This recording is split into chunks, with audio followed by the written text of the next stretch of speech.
பிரியமான அன்பு சகோதர சகோதரிகளே, தவக்காலத்தின் மற்றொரு வெள்ளிக்கிழமைக்குள் நாம் நுழைந்திருக்கிறோம். இயேசுவின் பாடுகளை தியானித்து இறை சிந்தனைகளை சிந்தித்து உயிர்ப்பு பெருவிழாவை சிறப்பாக கொண்டாட நாம் முனைப்போடு பயணித்துக் கொண்டிருக்கிறோம். அந்த வகையில் இன்றைய நாளிலும் அற்புதமான ஒரு சிந்தனையை சிந்தித்து பயணிக்க இருக்கிறோம். நமது அன்றாட வாழ்க்கையில் நாம் எப்படி வாழ வேண்டும் என்கிற ஒரு சிந்தனை இன்றைக்கு நமக்கு தரப்படுகிறது. நாம் ஒவ்வொரு நாளும் விவேகத்தோடு ஞானத்தோடு நடக்க வேண்டும் என்கிற ஒரு சிறப்பான ஒரு சிந்தனையை நமக்கு தந்து இன்றைய பயணத்துக்கு உதவியாய் வருகிறார் சந்திராபுரம் புனித ஸ்தனிஸ்லாஸ் ஆலய பங்கு தந்தை அருட்தந்தை சார்ல்ஸ் அடிகளார் அவர்கள். வாருங்கள், அவருடைய சிந்தனையை கேட்டு இன்றைய நாளையும் இன்றைய பயணத்தையும் அழகுபடுத்தும். இயேசுவில் பிரியமுள்ள சகோதர சகோதரிகளே, தபசு காலத்தினுடைய 5வது வெள்ளிக்கிழமையிலே, குறிப்பாக 38வது நாளிலே நாம் பயணம் செய்கின்ற பொழுது, இன்றைய நாளிலே நாம் விவேகத்தோடு செயல்பட தீர்மானிக்கின்றோமா என்ற ஒரு சிந்தனையோடு உங்கள் முன் வருகின்றேன். இயேசுவினுடைய பணி வாழ்வில் எத்துணை துன்பங்கள், எத்துணை எதிர்ப்புகள், இந்த எதிர்ப்புகளுக்கு மத்தியிலும் கூட தனது பணியை நிறைவாக இயேசு செய்கின்றார் என்று சொல்கின்ற பொழுது அவர் விவேகத்தோடு அறிவாற்றலோடு செயல்பட்டார் என்பதை உணர்த்துகின்றது.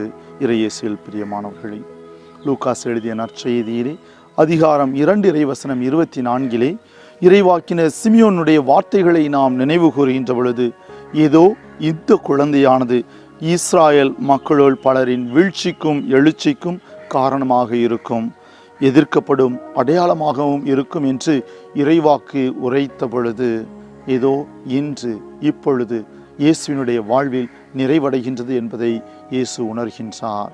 எதிர்ப்புகளுக்கு மத்தியில் பணிவாழ்வு என்பது மிகுந்த சவால் நிறைந்த ஒன்றாக இருக்கின்றது.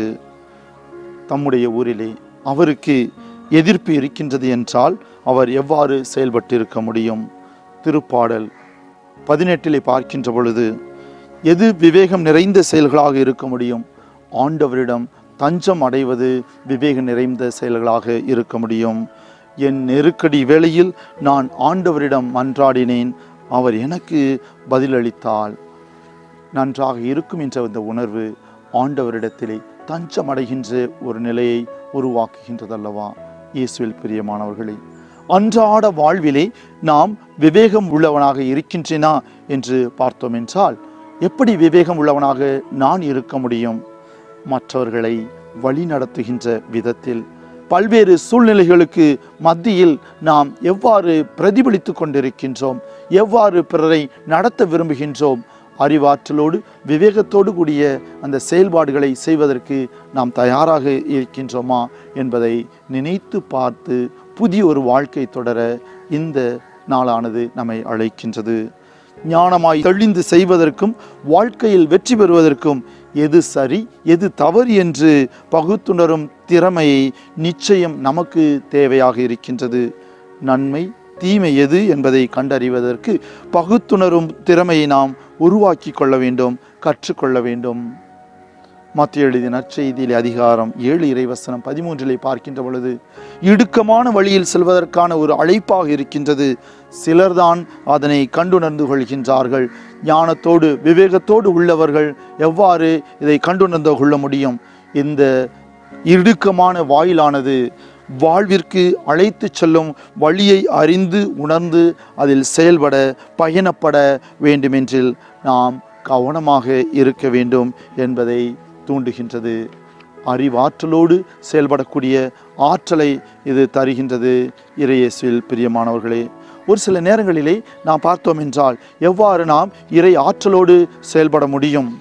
நீதிமொழிகளிலே பார்க்கின்ற பொழுது அதிகாரம் 13 இறைவசனம் 19 ஒரு இலக்கை அடையும் போது, ஒரு ஆசை நிறைவேறும் போது, ஒரு திருப்தியான ஒரு உணர்வினால் மனிதன் நிறைவு அடைகின்றான்.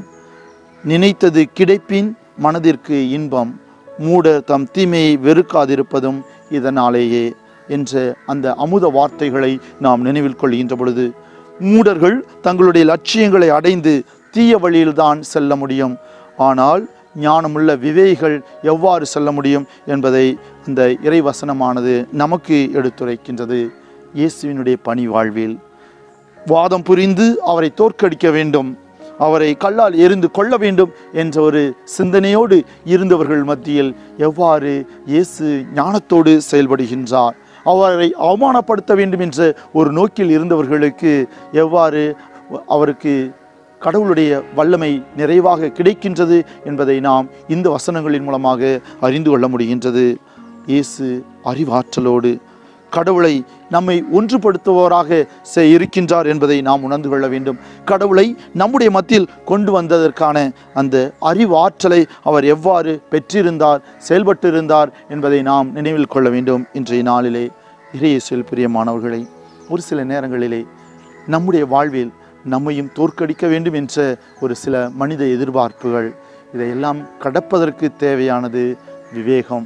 இதையெல்லாம் முறியடித்து இறைவனோடு மக்களை ஒன்று சேர்ப்பதற்கு தேவையானது அறிவாற்றல்.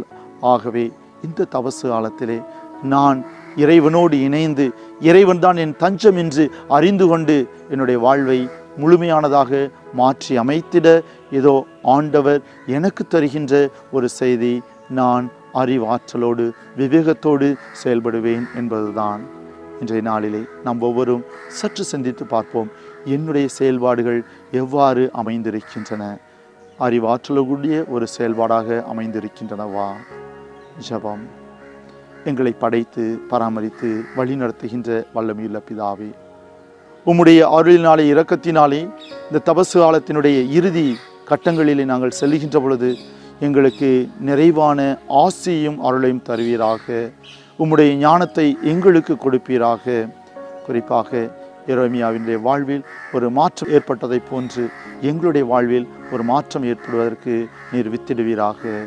எங்களை ஆசீர்வதித்து வழிநடத்தும் அன்பு தந்தையே, ஆமீன்.